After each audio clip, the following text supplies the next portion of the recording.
تو اب مسئلہ اس میں یہ ہے کہ اللہ تعالی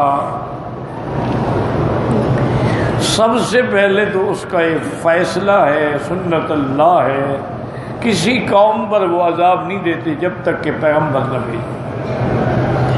وما كنا معذبین حتی نبعث الیہم رسولا۔ پیغمبر کے آنے کے بعد بھی پیغمبر دعوت دیتے ہیں، بار بار بلاتے ہیں، بار بار بلاتے ہیں، لیکن قومیں انکار کرتی ہے، اللہ پھر بھی ان کو مہلت دیتے۔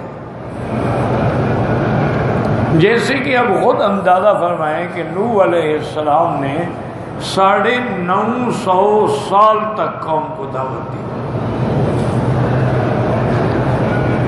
950 سال کی دعوت میں ان میں کوئی بھی ایمان نہ لیا ہے، بس چند لوگ تھے جو ایمان لیا۔ تو آخر پھر حضرت نوح علیہ السلام نے مجبور ہو کے اللہ سے دعا کی کہ یا اللہ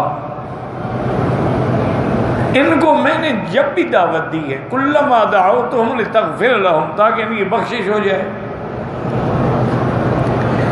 جعلوا اصابعہم فی آذانہم، یہ اپنے کانوں میں بھی انگلیاں دے لیتے ہیں کہ میری آواز بھی نہ پہنچے، واستغشوا ثیابہم، چہروں پر بھی کپڑا ڈال دیتے ہیں، مجھے دیکھنا بھی نہیں چاہتے،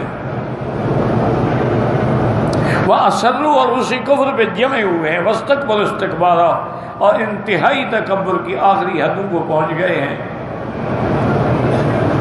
تو اب اللہ کے پیغمبر نے دعا مانگی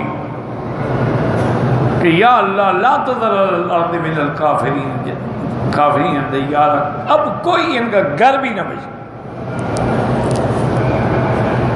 اللہ تعالیٰ نے حضرت نوح علیہ السلام کی دعا کو سن لیا اور پھر ایسا عذاب بھیجا کہ کوئی ان میں سے نام و نشان ہی مٹ گیا۔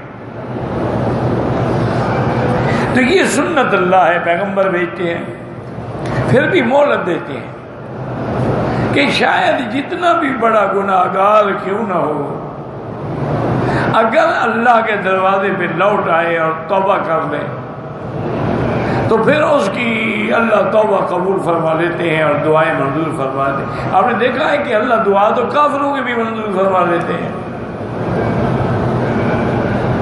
دعا تو ابلیس لعین نے مانگی، وہ بھی اللہ نے قبول فرما دی۔ ابلیس لعین ملعون مردود مرجوم قال انظرنی الی یوم یبعثون، مجھے مہلت دے دو۔ اللہ نے فرمایا انک من المنظرین، جاؤ ہم نے مہلت دی۔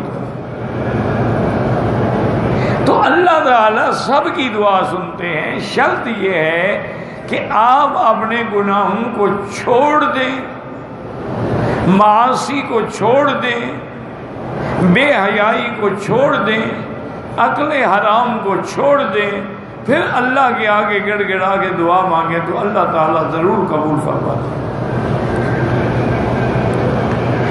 ایک بزرگ نے بڑی عجیب بات کی، انہوں نے کہا کہ جب بندہ عاجزی کرتا ہے نا کہ یا اللہ یا ربنا یا رب یا رب، چونکہ یہ عاجزی اور گڑ گڑانا اور رونا اور تضرع یہ اللہ کے پاس تو نہیں ہے نا، اللہ تو اس سے پاک ہے،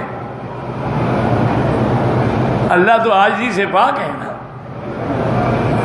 تو اس کو یہ چیز بڑی پسند آتی ہے اور پھر اپنے بندوں پہ رحمت نازل فرما دے۔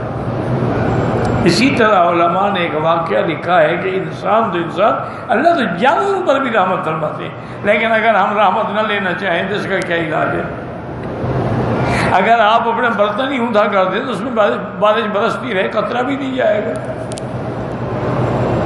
انہوں نے لکھا ہے کہ افغانستان کے کابل کے علاقے میں پہلے دور میں یعنی اتنا بڑا ایک جنگل تھا، اور اس جنگل میں سارے درندے تھے، شیر بھی تھے، چیتے بھی تھے، خنزیر بھی تھے، اور خنزیر جو ہے نا یہ بڑا بدبخت جانور ہے، نجس رہن ہے، یہ مسلمان کسی کی بھی بار کھیتیوں میں گھس جائے نا تو کھیتیوں کو کاٹ دیتا، تباہ کر دیتا۔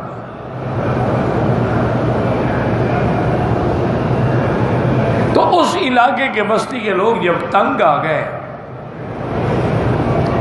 تو انہوں نے کہا کہ بھی اب اس کا علاج کوئی نہیں ہے، ہم ایسا کرتے ہیں کہ باہر انہوں نے باقاعدہ انتظام کیا اور اندر مٹی کا تیل ڈالتے رہے.